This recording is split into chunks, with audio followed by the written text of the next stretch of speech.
Paz do Senhor Jesus, meus amados irmãos, louvado seja Deus. Uma vez mais estamos aqui para mais uma leitura diária e mais uma reflexão na nossa lição de número 9, a sutileza do movimento dos desigrejados. A nossa leitura diária hoje está em 1 Coríntios capítulo 12, versículo 27, que diz assim: Ora, vós sois o corpo de Cristo e individualmente membros desse corpo. Então, diz claramente que a igreja é o corpo de Cristo.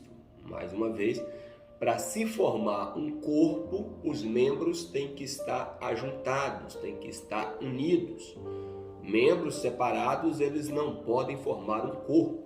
E Paulo, usando essa simbologia da igreja, a igreja sendo o corpo de Cristo, então ela precisa estar unida. Mais uma vez, a ideia de ajuntamento, de união, que vai contra os princípios dos desigrejados, que fala que você não, que tira essa ideia de membresia, de estar unido, aquela coisa, ou seja, foi o que nós comentamos aqui no tópico de número 1.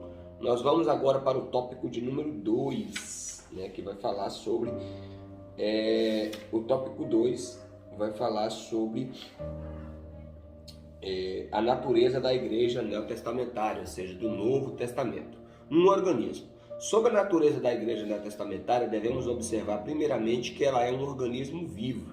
Nesse sentido, a igreja é o corpo de Cristo, foi o versículo que nós acabamos de ler. Assim, a igreja é formada por todas as pessoas convertidas a Cristo, que pertencem a Ele de diferentes povos, tribos, línguas. Não há acepção de pessoas.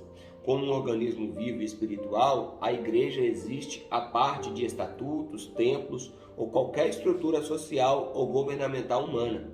Ela existe, por exemplo, fora das estruturas arquitetônicas. Contudo, possuir essas estruturas físicas hoje não constitui um pecado ou um desvio do evangelho, como quer acreditar o movimento dos desigrejados.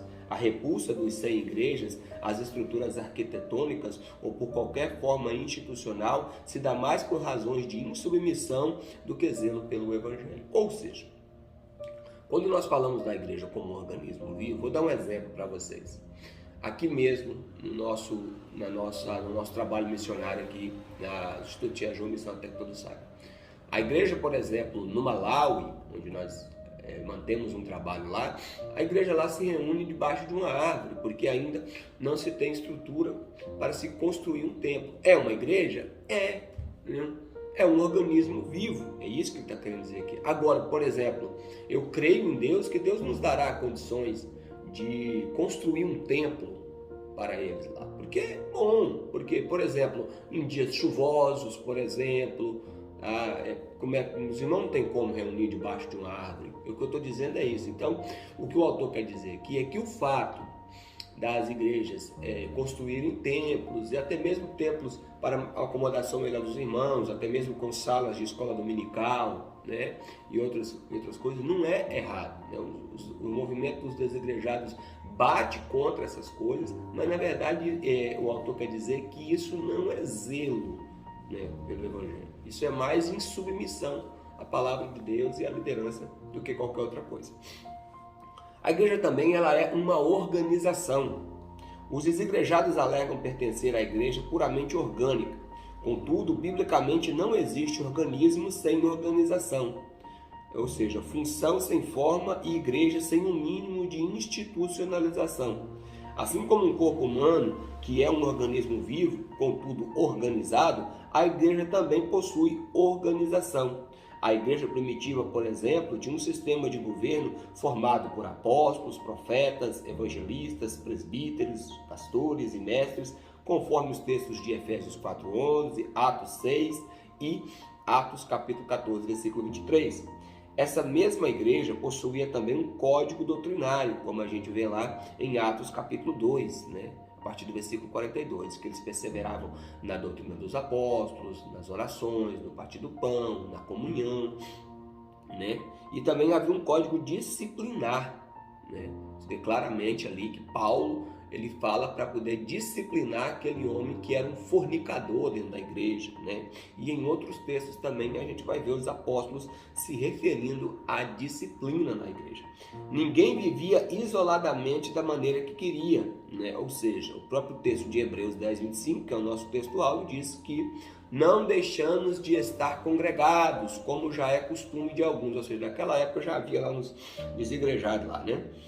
Isso pode ser visto no primeiro concílio da convenção feita pela igreja primitiva lá em Atos 15, em que o colegiado apostólico, juntamente com o presbitério, tomou medidas para regular e disciplinar a igreja que enfrentava problemas de natureza doutrinária.